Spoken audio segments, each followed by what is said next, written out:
So hello guys, welcome back to my Pitangki Vlogs channel. Actually दिनैहाय गोजाम बोसोरखौहाय बिदाय होनानैहाय गोदान बोसोरखौ बरायनायनि लास्ट प्रग्राम जादों।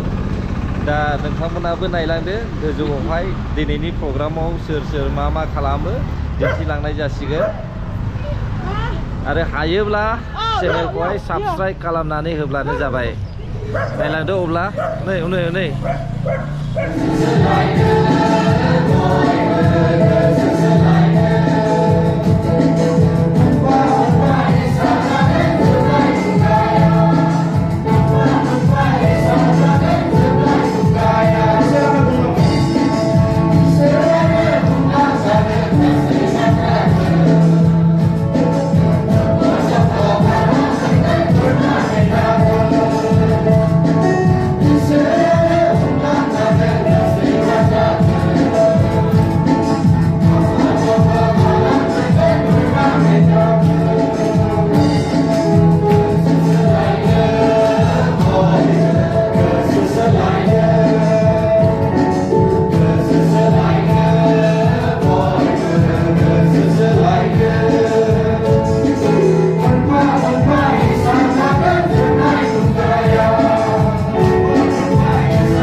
हाबाय जायफ्रा होनो हायाखैसै आफा नों बिथांमोनजोंबो फैगौ समफ्राव होनो हानाय बायदि आफा नों बिसोरजों होनो गिदिर आशीर्वाद नों दान खालामदों प्रभु जिसु आफा नाय आफा बे दानखौ नोंनि आथिंखौ गथायदों नों जोंखौ पापनिफ्राय बासायग्रा जिसुनि मुङै बिनाय जाबाय आमेन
आंनि गोसो गोरबोनिफ्राय बिथांमोननि साबायखर जासिबाय जोंनि प्रग्रामनि थाखाय खस्थ' खालामनायनि थाखायहाय जानांगौ उन्दुनायफ्रा खम जाबाय उन्दुनोबो ओंखारबाय समा गोबाव जाबाय सोरबा सोरबाथ' 9:30आवनो फैदों प्रग्रामा 9:30 होननानै होदोंमोन बेनि थाखाय आं सरि बिनाय जाबाय जों प्रग्रामखौहाय थिग समावहाय जों खालामनो हायासै नोंथांमोना फैनानै गोबाव जाबाय जिरायबाय जानांगौ उन्दुनोबो ओंखारबाय बेनिखायनो आं दान्दिसे सम इसोरनि रावखौ बुंनोहाय आवगायनाय जाबाय बेनि सिगां गुसुङै जों आर'ज खालामनि प्रार्थना खालामनि लेट्सफ्राव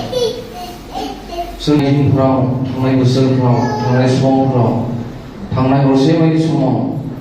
नोङो जोंखौ नेबाय नोङो जोंजों लोगोसे थाबाय आफा नोङो जों गोथां महर होनानै दिनैनि सानखौ होबावनानै आफा जोंखौ बे नोंखौ खुलुमग्रा सिबिग्रा जायगायाव नोंनि फिसाफोरजों लोगो मोनज्लायहोनो सम होबावबाय बेनिखायनो आफा जोंखौ हामबाय होदों प्रभु आफा गोबां मानसिफ्रा बेबायदि समखौ लानो हायाखै गावबा गावनि बेस्थ'ताफोरजों गुबुन गुबुन आफा जायगाफोराव बेरायनायफोरजों रंजानायफोरजों आफा नोंखौ गोसोखांनो समखौ लानो हायासै आरो सोरनिबा जिबनाव गोबां दुखुनांथाव जानानै थांबाय सोरनिबा न'खरफ्राव आफा गोबां मानसिफ्रा थैनानै थांबाय बेराम आजारफोरजों गोदोनानै दं गोग्लैनानै दं हस्पिटालफ्राव उन्दुसोनानै दङ बेबायदि मोजां समखौ मोननो हायाखै नाथाय आफा नों जोंखौ अननायखाय आफा बे जायगायाव खौसे खालामनानै नोंखौ गोसोखांनो सम आरो खाबु होदों बेनिखायनो आफा जोंखौ हामबाय होदों नोङो जोंखौ गाहामै लाखिनायखाय गोथाङै लाखिनायखाय प्रभु आफा बे समाव आं गसंदों नोंनि फिसाफोरनि सिगाङाव फंनैसो नोंनि बाथ्राफोरखौ रायज्लायनो थाखाय खोन्थानो थाखाय आफा जायफ्रा जिरायनानै दं नोंनि फिसाफोर जायफ्रा खोनासंगोन बिथांमोनजों लोगोसे थादों फंसे फंनै आफा नोंनि बाथ्राफोरखौ खोनानानै बुजिनानै जिउआव आफा थुलुंगा मोननो हानाय बायदि दिनैनि आफा बे नोंनि राव खोन्थानाय राव खोनासंनायजों बयनिबो सायाव नोंनि सोरगोनि बोरखौ जोंनो होदो हामबायसै आफा जों साफ्रोमनिबो जिबन बे दसे सम नोंनि बाथ्रा सावरायनायाव नों जोंजों लोगोसे थादों जिसुनि मुङाव बिबाय आमेन बिदिनो थाइथाम थाइब्रै लाग्रा डाबल खाजोनाखौ खाङोमोन बियो गोबां रां खामायदोंमोन नाथाय सानसे समावहाय आं बे सल'खौ सर्ट बुंनोसै बेनि हिस्ट'रिखौबो नोंथांमोना डिटेल्स नायनो हागोन लुक चैप्टार 19 verse 1निफ्राय 10 सिमाव बेखौ मोननो हागोन डिटेल्सै आं गोसोखांनोल' बुंदों गोसोखांथि खालामनोहाय आं बेखौ बुंनाय जादों बियो जेब्लानाखि जिसुखौ लोगो मोननो हादों जिसु ख्रिस्ट'आ जेरिख'नि लामाजों जेब्ला फैबाय थादोंमोन बे समावहाय बे जिसुखौ नायनो हास्थायदोंमोन गोबां नायनो गोसो जादोंमोन सखिय'आ जाखायासा जिसुनि मावनायफोरखौ बियो खोनादोंमन जिसुखौ बियो मिथिदोंमोन खोनादोंल' नुवाखै बेनिखायनो बियो नायनो गोसो जादोंमोन बे समावहाय जेब्लानाखि जिसुआ लामाजों फैबाय थादों बियो गाहायमोन होननानै बुंदों हायथाथामोन होनदों बाइबेलावहाय गोबां दाहाफोर जानायखाय गोबां क्राउड जानायखाय बियो नुस'नो हायाखैमोन बेनिखायनो बियो मानो बे हिस्ट'रिखौ नोंथांमोना मिथिगौ फांसे बिफाङाव गाखोदोंमोन सुकुमर होननाय बिफाङावहाय बे बिफाङाव गाखोनानै बियो जिसुखौ नायनो हास्थायदोंमोन बे समावहाय जिसुआ बिनि खाथि खाथि फैदों आरो बुंदों सखिय' जाखाय नोङो ओंखारबो दिनै आङो नोंनि न'आवहाय थांगोन आलासि जानो बेबायदिहाय बियो जिसुखौ लोगो मोननो हादों बिनि न'आव थांनानै जिसुआ बिनियाव आलासि जाहैदों आरो गोबां मानसिफ्रा बेखौ नुनानैहाय जिसुखौहाय निन्दिदों एबा सोंखारिदों बे सासे बेबायदि मानसि सासे पापी मानसि माबोरैथो जिसुआ बिनियावहाय आलासि जानो फैखो एबा हाबखो बेफोरबायदि सोंथि खालामदों बे समावहाय सखियआ हांसर बारस'बाय बे समाव सखियआ जिसुखौ लोगो मोननो हानानै गावनि न'आवहाय बियो गोसो सोलायदों बे गासैबो गावनि सिगांनि मावबोनाय गोरोन्थिफोरखौ बियो जिसुजों बियो स्वीकार खालामदों सोरनिफ्रायबा आङो थाइनै लादोंब्ला बेखौ आङो डाबल होफिनगोन सोरखौबा आङो थगायदोंब्ला बेखौ आं डाबल होफिनगोन आंनि दंनायफोरखौ आं फाननानै बिसोरनो होफिनगोन होननानैहाय बे गिदिर सोलायनायजों जिसु ख्रिस्ट'खौ मोननायजों लोगोसे बे गिदिर सोलायनो हादों जिउआव जोङो बे सल'खौ जोङो मिथिगौ दा आङो बुंबाय थादों जेब्लानो जों जिसुनियाव थायो जिसु जि जाबाय बेफोरखौ जों बावगारलायफिननानै गोदान थांखि लानानै गोदान मिजिं लानानै जों बे 2024 मायथाइयाव जों खौसेनो जिसुनियाव थानानै जोङो आवगायनांगौ दिनै आं बेखिनि बाथ्राखौनो बुंनानै जोङो खिथायबाय इसोरा जों साफ्रोमखौ बोर खालामथोंसै हामबायसै बेनिफ्राय बे मोजां सम आरो खाबुफोरखौ जोङो मोनगोन होननानै जोङो पापीफोरबो जोङो गोबां नोंनि सिगाङाव गोरोन्थिफोरखौ थांनाय दिनफोराव मावबोबाय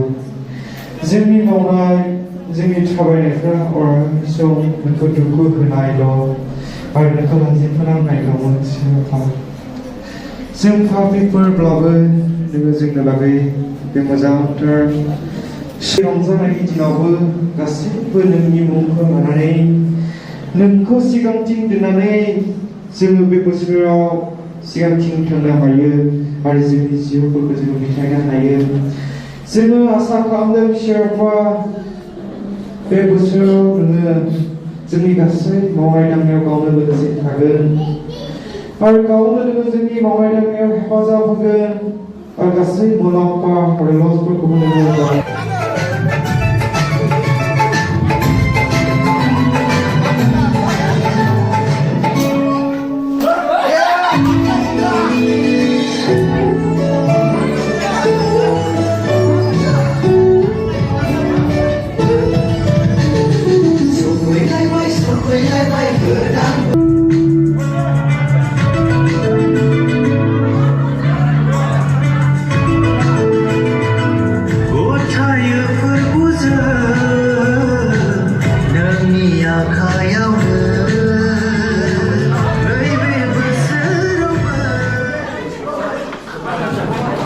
How was it? Remember we did it?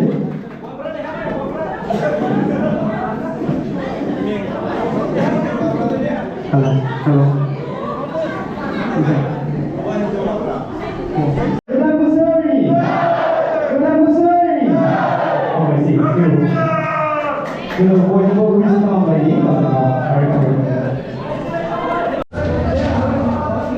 Finally, programnya जोब्बाय guys. So Happy New Year दिनैनो लास्टमोन गोजाम बोसोरखौहाय बिदाय हरनानै गोदान बोसोर बरायनाय जाबाय नैबाबो बायदों दा आरोबाव जानायनि लाहार फाहार दंबावो जानोसै लोंनायसै देग्लायनि बोसोरखौ बरायनोसै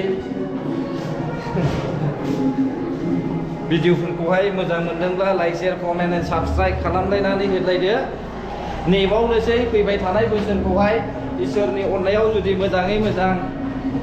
थांनानै थायोब्ला आरोबाव फैगोन बोसोरावहायबो लोगो मोनबावगोन गाइस रायजो राजा नोंथांमोन बयखौबो गोदान बोसोरनि अननाय आरो हामलायनाय बावहरबाय दानिया नायफैबावदो ओंखाम जानायावहाय ससे जानोसै गाहायाव फैनानै रेडि थाफैजोब्बाय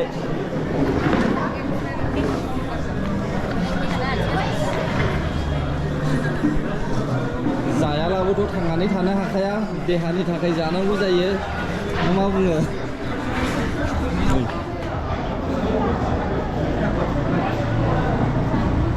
Hey.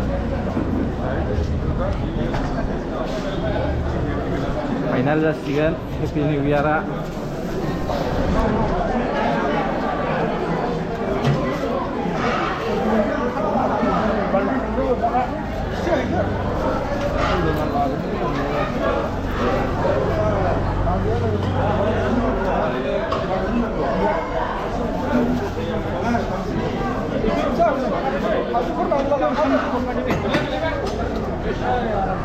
आं थरसियां